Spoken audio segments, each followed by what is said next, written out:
Welcome to the Cognitive Crucible, produced by the Information Professionals Association.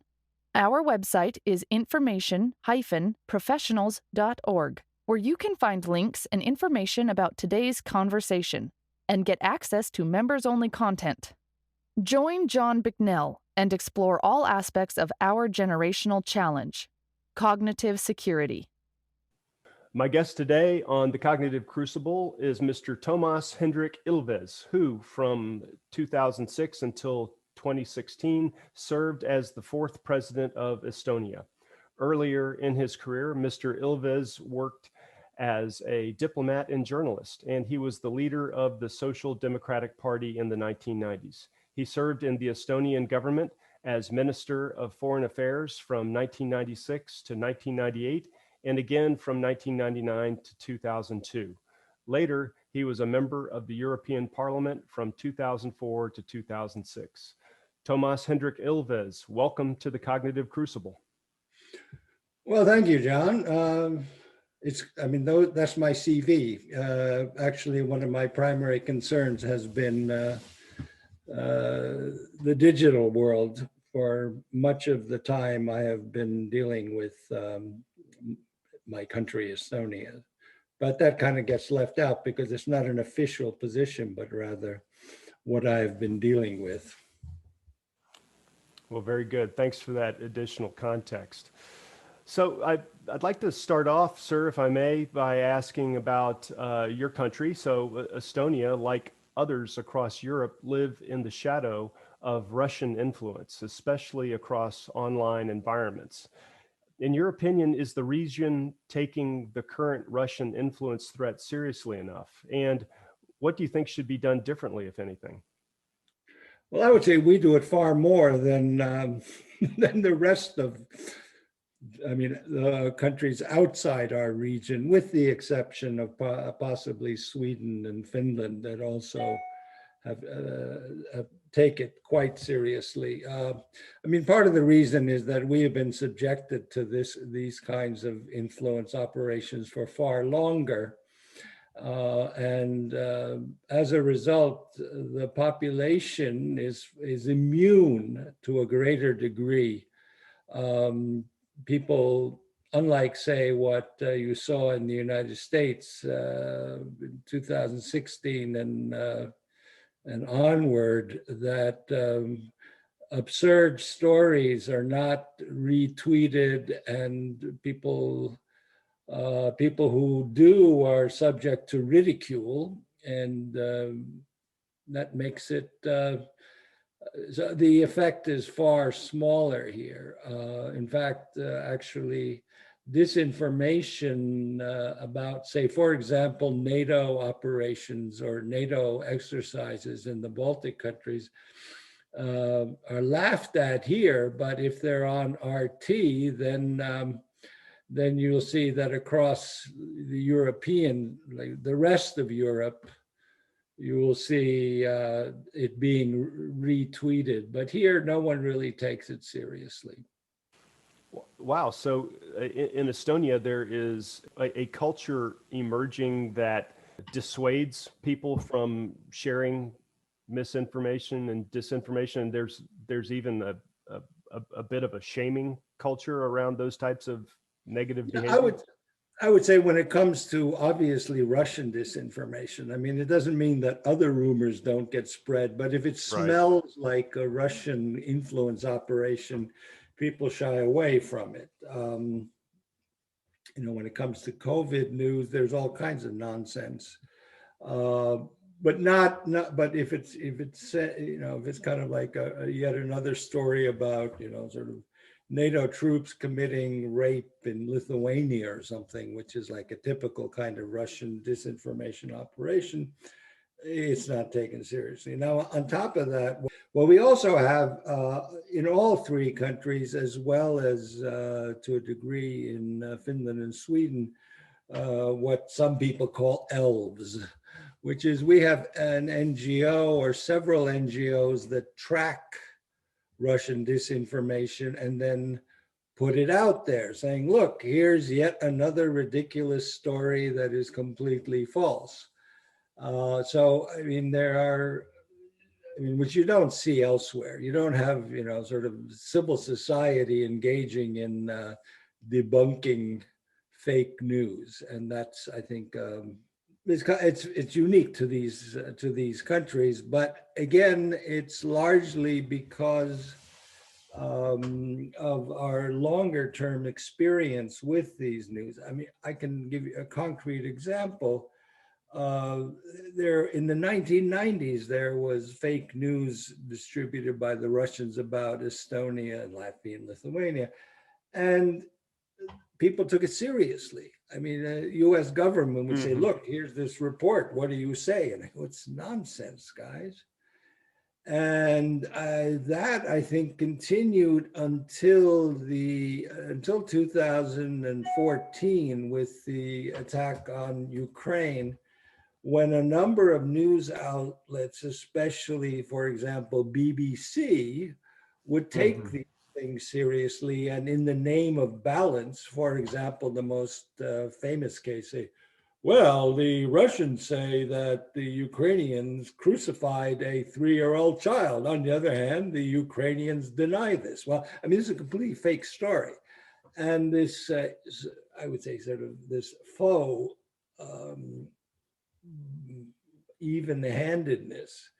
I remember once telling Al Gore, there is no midpoint between the truth and a lie. This is what we had to fight for from 1991 through 2014. At that point, when it became quite clear that a major conflict was taking place, military conflict with military aggression, that reporting so-called both sides of the story when one of them is obviously lying,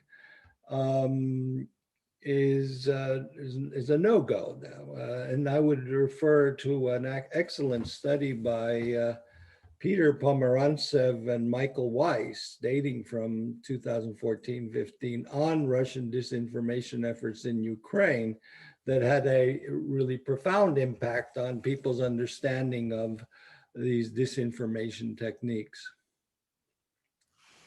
Well, your hypothesis there is a hopeful one, I think, for other parts of the world. You mentioned that you think partially, at least, the culture that is springing up around Estonia is due in part to having experienced Russian disinformation for a longer period of time. And so perhaps the example of Estonia is a leading indicator that other areas of the world will also develop in some kind of an emergent aversion to disinformation, and being able to like sniff it out and just not give it the same kind of attention that it's getting today. So, well, I don't have empirical evidence, but I get the feeling from the U.S. at least that social media is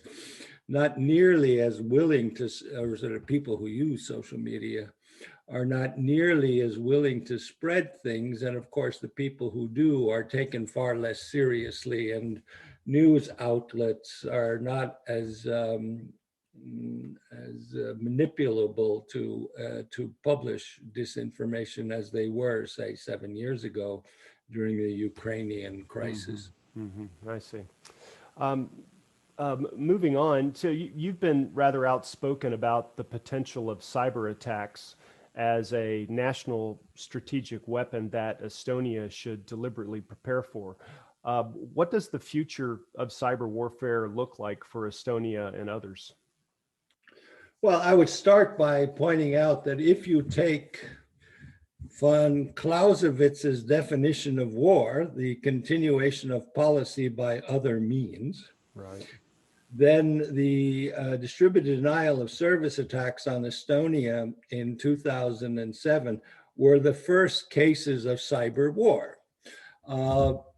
Basically, because before that, sure, there had been all kinds of things such as hacking. It's just not clear, as we even know from the discussions on solar wind, that well, this is just spying, do we retaliate or not? Because it's just spying and we do it too, which is kind of the mantra that you hear on this case. Whereas these were debilitating attacks that shut down the banks, that shut down the government. I mean, this was a hostile action, and therefore it's quite. So I don't know where cyber wars will go, but I can tell you where they began.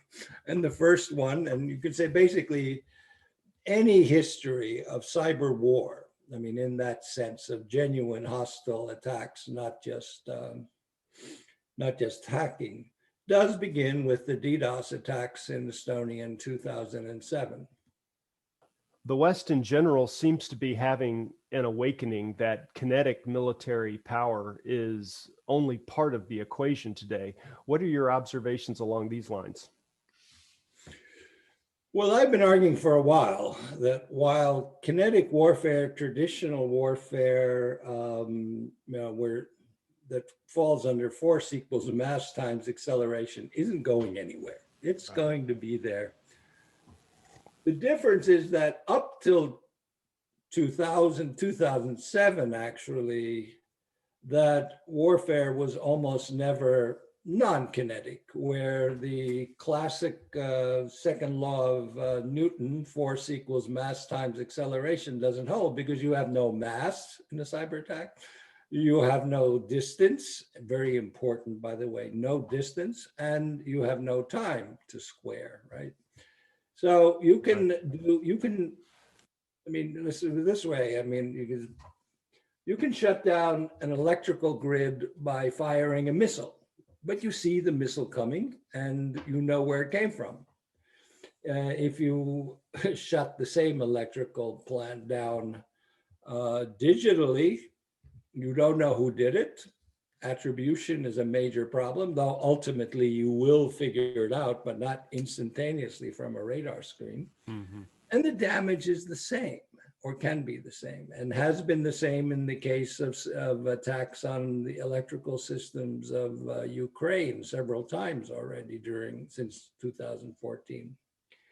Now this forces us to a rethink about sort of alliances. I think my argument is that, look, if an alliance such as NATO, which is the North Atlantic Treaty Organization, is based on geography and should be, because, you know, tank logistics, bomber range, fighter refueling, troop movements, all of that is kinetic. And that's, as I said, that is not going away. However, now we have an additional element to security. And then if you take it the next step forward, you go, well, actually, then our security in the digital era need not depend strictly on geography.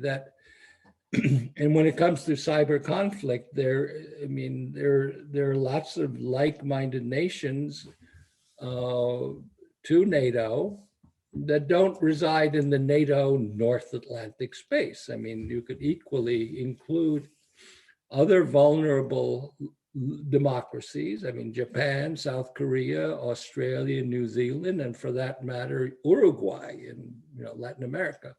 Mm-hmm. We see this happening a little bit because in the wake of the 2007 attacks, NATO did establish its Center of Excellence for Cyber in Estonia. And what we have seen, and this was kind of a push, but we got it done, is that it is open to other nations that are not in NATO or the NATO space. So Finland and Sweden are participating, as is Japan, for example, because this shows recognition that in this realm of warfare, it doesn't matter where you are, and that and democracies, the standard litany of defending, sort of free and fair elections, human rights, rule of law. Those things don't know geography. nor do cyber attacks. So we should be cooperating far more among like-minded nations than we have up till now.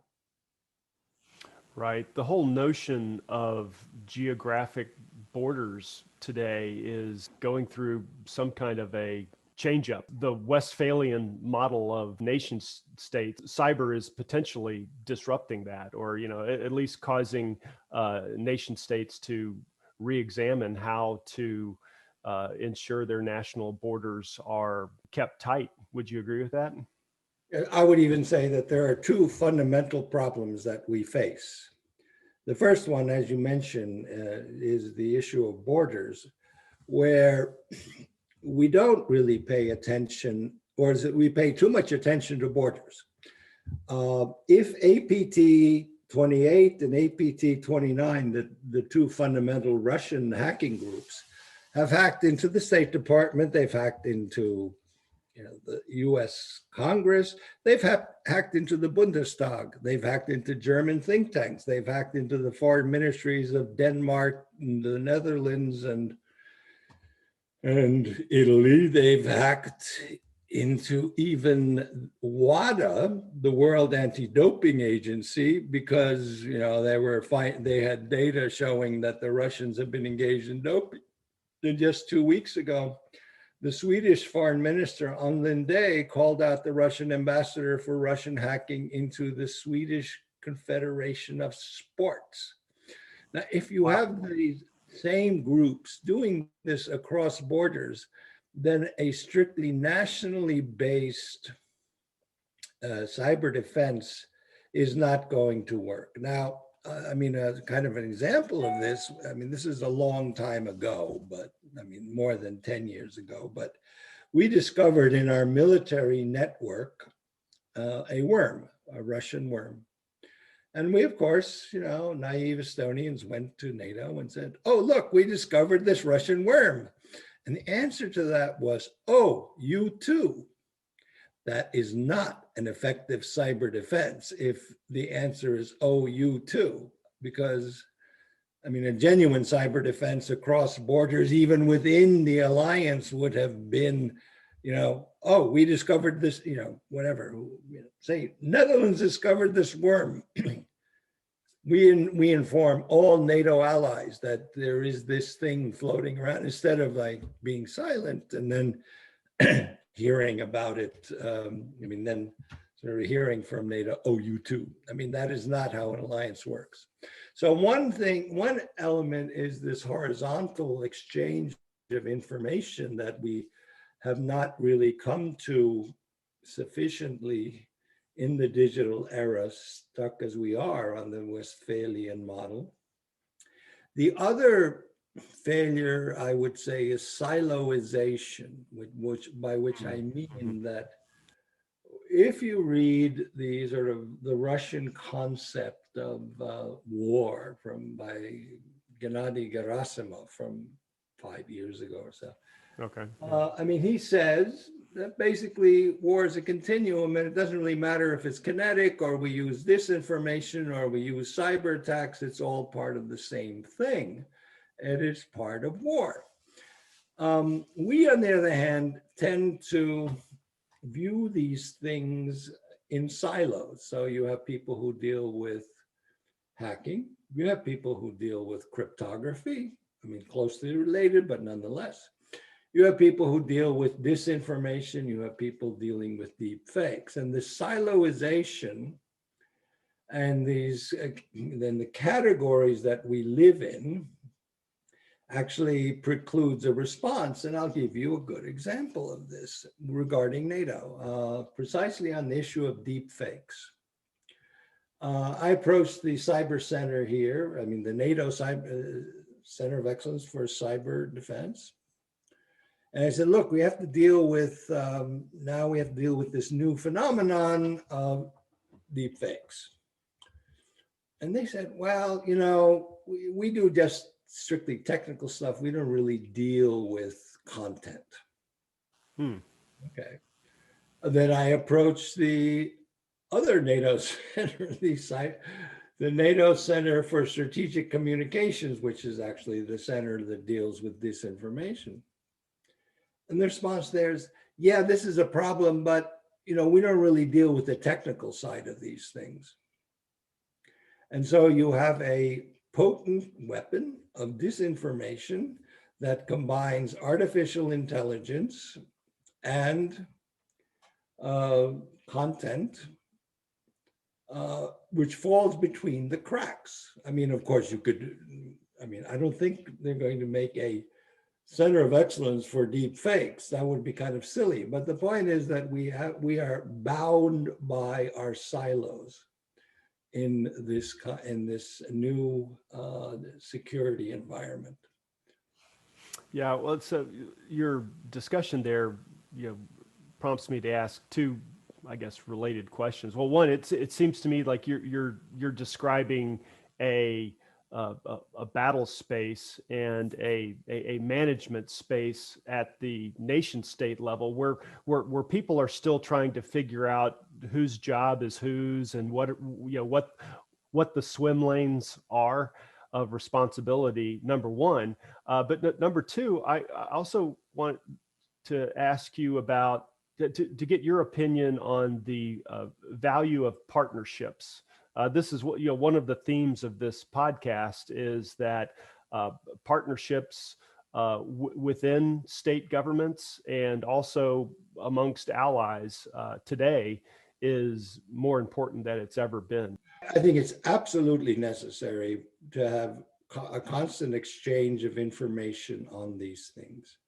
Now, the only thing that really exists up till now is, well, there are two things. I mean, one is Five Eyes, but that, with the departure of the UK from the European Union, this leaves all of Europe sort of without any kind of information. Then there is within the European Union fairly, well, I would say, I don't say fairly, I would say like more cooperation at the level of certs than there was, because the various experiences of DDoS attacks. CERTs already in 2007 were putting up mirror sites, and when in 2008, which in Georgia, which represented a significant step up from simple DDoS attacks, when the Russians would DDoS an area, blind it effectively that you can't see anything, and then bomb it. This is to create the fog of war. We put up mirror sites so that people could still access websites. Now, I would say that it's rudimentary, but I don't think we've dealt with it head on the way we need to. And not only at the level of cross-border, but also top-down within especially larger countries that have a federal structure. So, for example, Germany or the United States or Canada, where you have, I'm not familiar with where the US is today, but at least earlier, there was a kind of resistance to the federal government getting involved, especially in the case of cybersecurity for elections. And this was a hot topic in 2017 when some states refused or objected to the federal government getting involved in their election security. I don't know where that is today, but certainly the awareness of the federal government is far higher than state governments. And this means that the state governments are less well prepared. Before COVID, we saw a fair bit of disinformation on anti-vaxxer disinformation that had an effect actually on Italy, where there was a measles outbreak. And of course, when you know that that herd immunity, when it comes to measles or polio is around 80%, but if you can get, more than 20% following an anti-vaxxer line, you're going to get mutations that in fact can infect already inoculated, the inoculated public. And so that was all happening before COVID. Now, what we've seen since then, with the appearance of the COVID vaccines in December, is actually a pretty, sort of full court press to discredit the Western vaccines with all kinds of disinformation about how they're so dangerous and bad and so forth. So, and of course, that spreads most among the population that is not tuned into Russian disinformation, but rather kind of a, I don't want to disparage anti-vaxxers, but they tend to be people who are not highly politically aware about disinformation attempts. Right. It's just astonishing that these types of campaigns have essentially rolled back the clock on some of these diseases. Having measles outbreaks in the West is just it boggles the mind, but nevertheless is testimony to the effectiveness of these types of misinformation campaigns. I'd like to shift gears slightly, if I may. In 2017, you authored the forward portion for Tallinn 2.0 on the international law applicable to cyber operations, and we'll have a link to this in the show notes. But this document describes Estonia's approach to cyber attacks by nation states and international law governing cyber operations. Could you take a moment or two and describe this project, this document, and if you were to consider what a 3.0 version of this might look like, what are some of the things that you might include?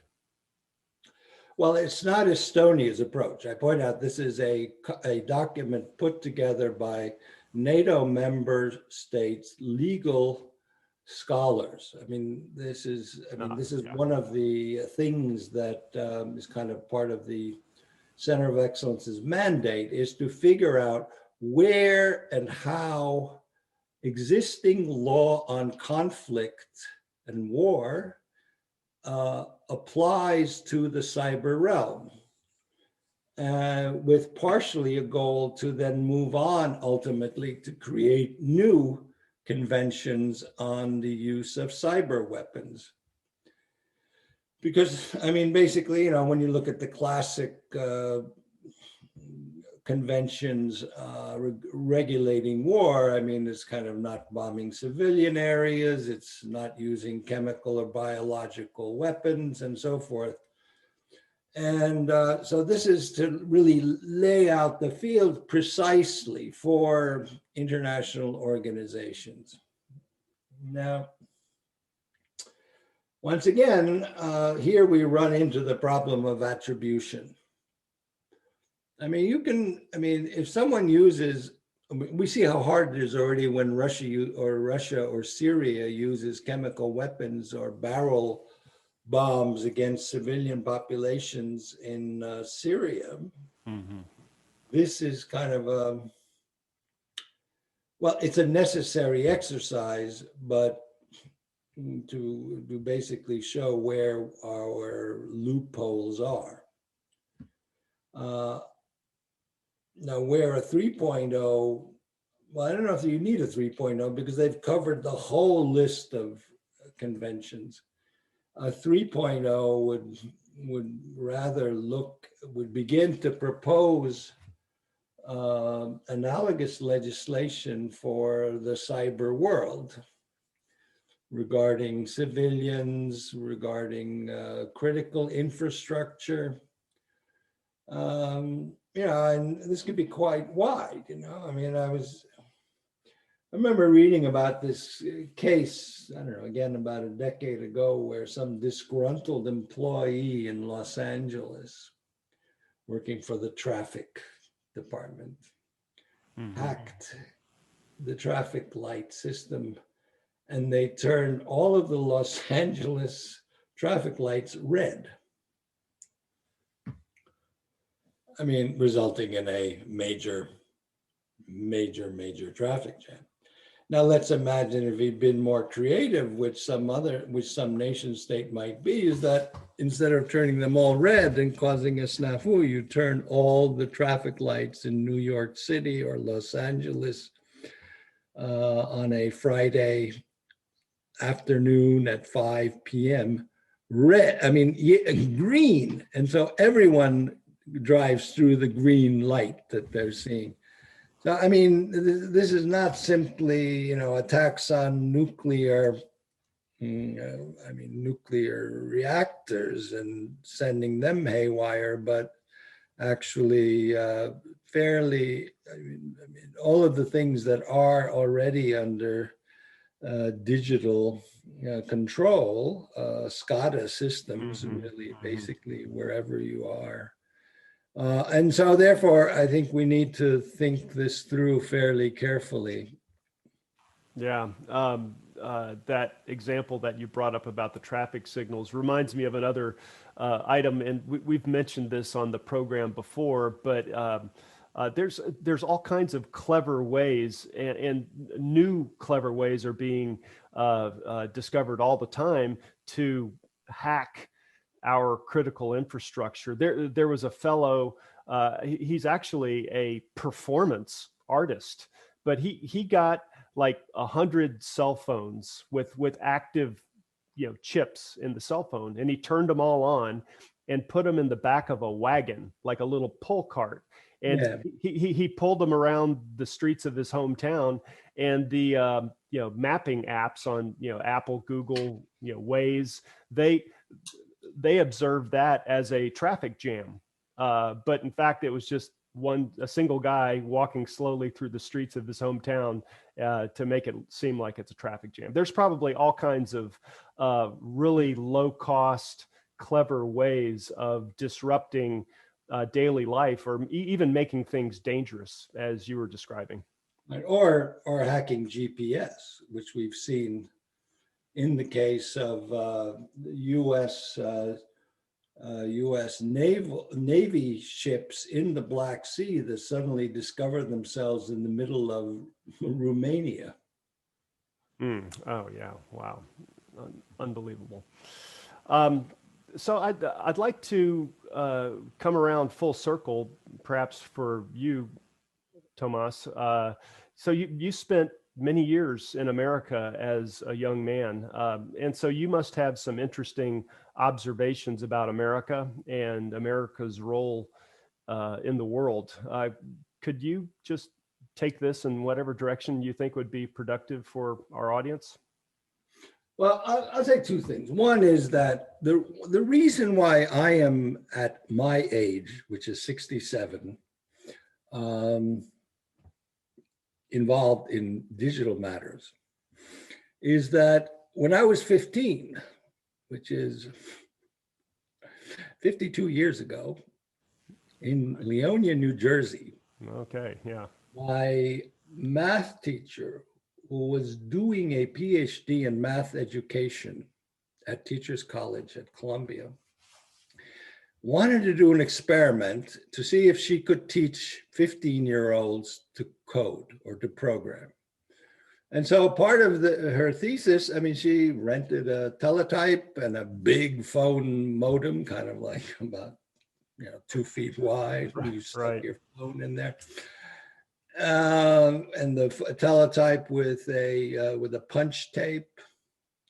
And it was connected to a mainframe like 30 miles away. Wow, yeah. And we learned BASIC, which is kind of like baby Fortran, but we learned BASIC. And once you get the hang of it, you know how to code. Later on I was in college and I saw, a little 3x5 card advertising, looking for a programmer, in a psych lab. And I had to code in assembler language. Now that's very different from BASIC. On the other hand, it's not very different from BASIC because you just figure out how to do it.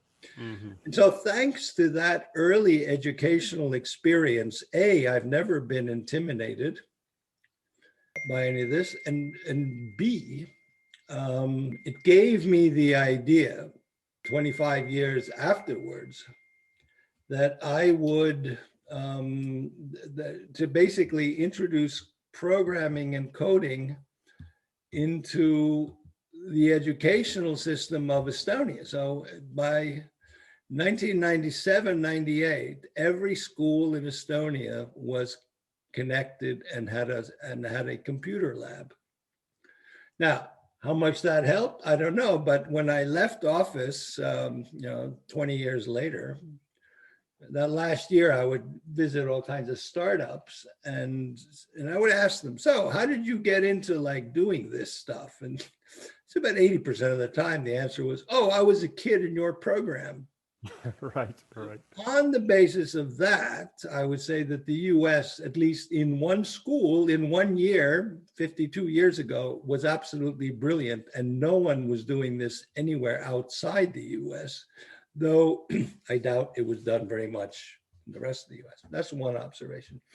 The other observation is the absolute primitiveness of public services and government services online in the United States. Now, I lived almost 4 years in the middle of Silicon Valley. I was at Stanford. I was in a 12-mile radius of where I was. You have the headquarters of Tesla, Apple, Google, Facebook, Palantir, YouTube, and I don't know how many other billion-dollar companies, but those are the best known.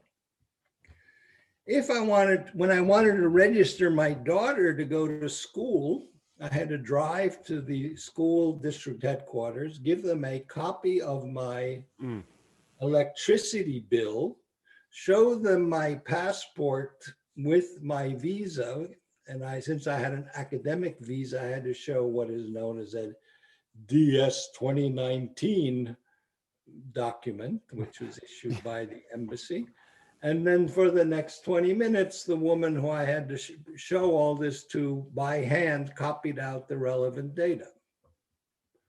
Now, if I want to register a child for school here, I stick my ID card, my chip ID, or I don't even have to do that because I have it on my phone, but it's just comfortable in front of the computer. Chip ID into my computer, log on, do two-factor authentication, and encrypted, and I register my child to go to school. We actually did very well with COVID in the first half year, because basically government performance was in no way impeded by a shutdown of government offices. So I remember reading last June, when the United States had been in lockdown for basically 3 months, how there was a backlog of 3 million passports because no one was processing and because no offices were open for processing. Mm-hmm. Now, we're a much smaller country, but we had no backlog on renewal or application for passports because you did it online with your digital identity. This all comes back to this, for me, not quite understandable resistance to a secure digital identity in the United States. I mean, virtually everything you do on social media or when you go on Amazon, you're using one-factor authentication over an unsecure line, right? I mean, unencrypted, no end-to-end encryption. Right. Just an email address plus a password, which, basically any one of those, even if you have a password like creator and it's like 16 alphanumerical digits, Right. It's still ultimately brute force breakable. And most people don't ever do that. They just put 0, 1, 2, 3, 4, 5, right? I mean, that's their password. Yeah, that does happen for sure. But so as long as if you don't have a secure and unique digital identity, you will not be able to do digitization of governance. And even the Real ID, which was, I guess, a law from 4 years ago, does not specify use of a chip that is sufficiently secure in order to offer a unique, secure digital identity. And this refusal in the United States to do this will mean that digital services will be rickety and at the level of the 1990s. Right. And I believe I heard you talk in another forum that there are a number of other countries that have adopted a very similar model to what you were just describing. Is that correct?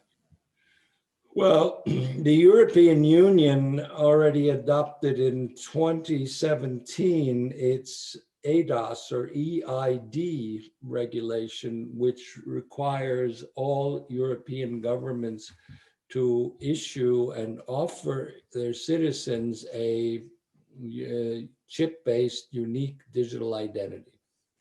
Okay. People don't have to take it. I mean, in Estonia, it's mandatory. And that's where the political will comes in. So, I mean, it's been mandatory for 20 years. And so if a kid is born, he just gets one and no one even thinks about it.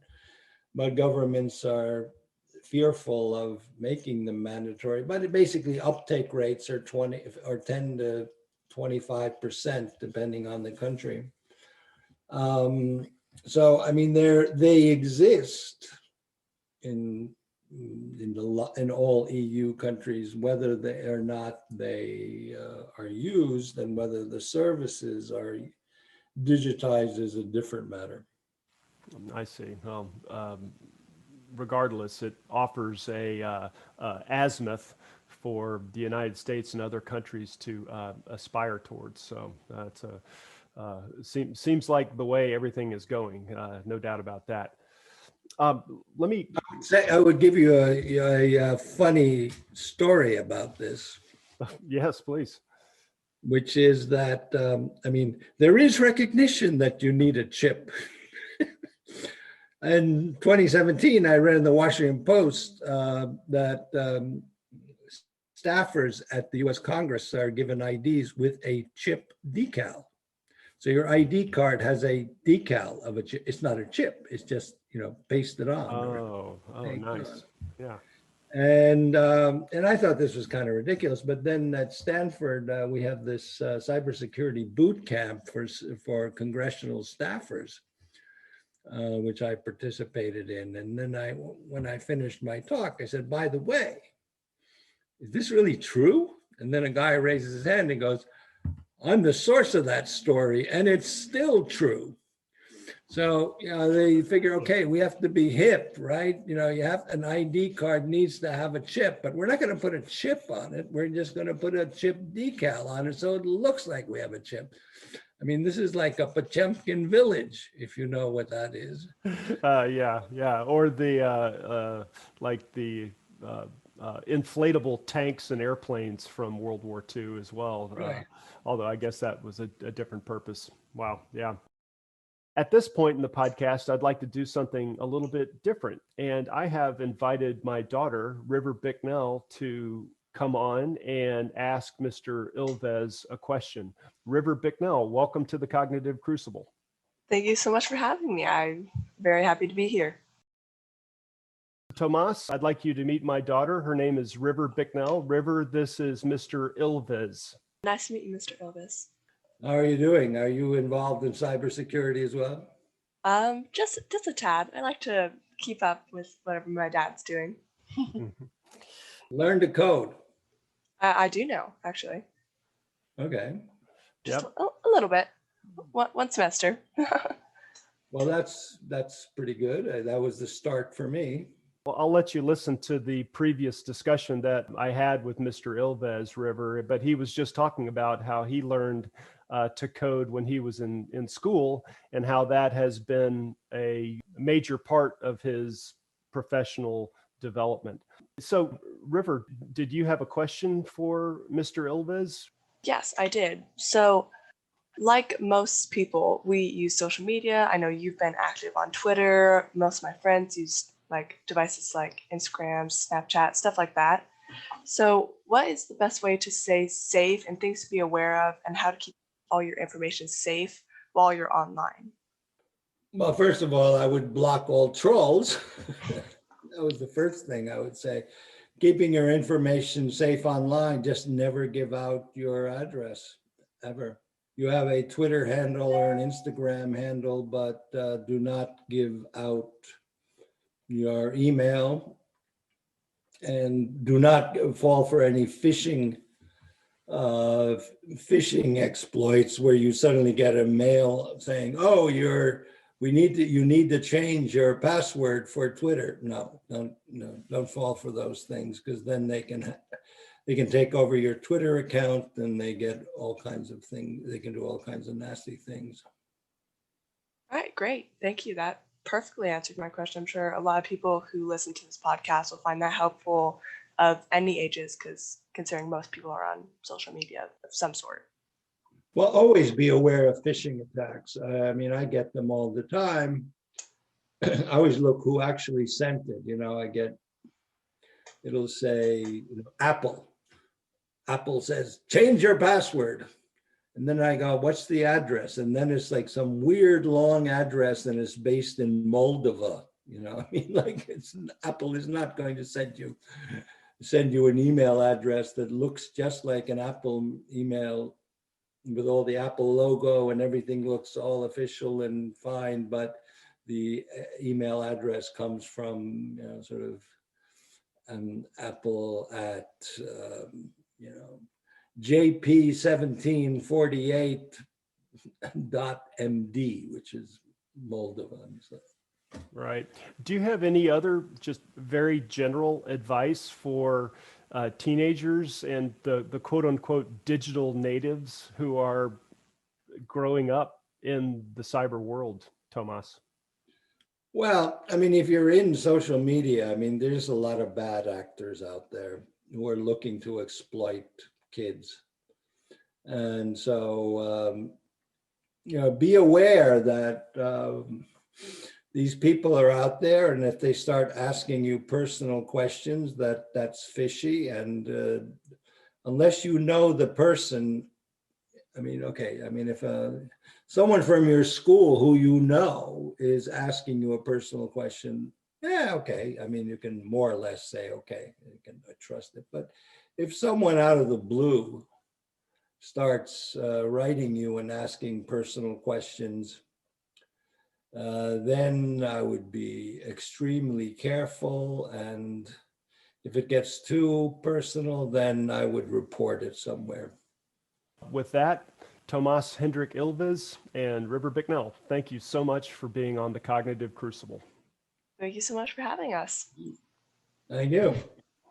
The Cognitive Crucible is the only podcast dedicated to increasing interdisciplinary collaboration between information operations practitioners, scholars, and policymakers. To find out more about the Information Professionals Association, visit us at information-professionals.org.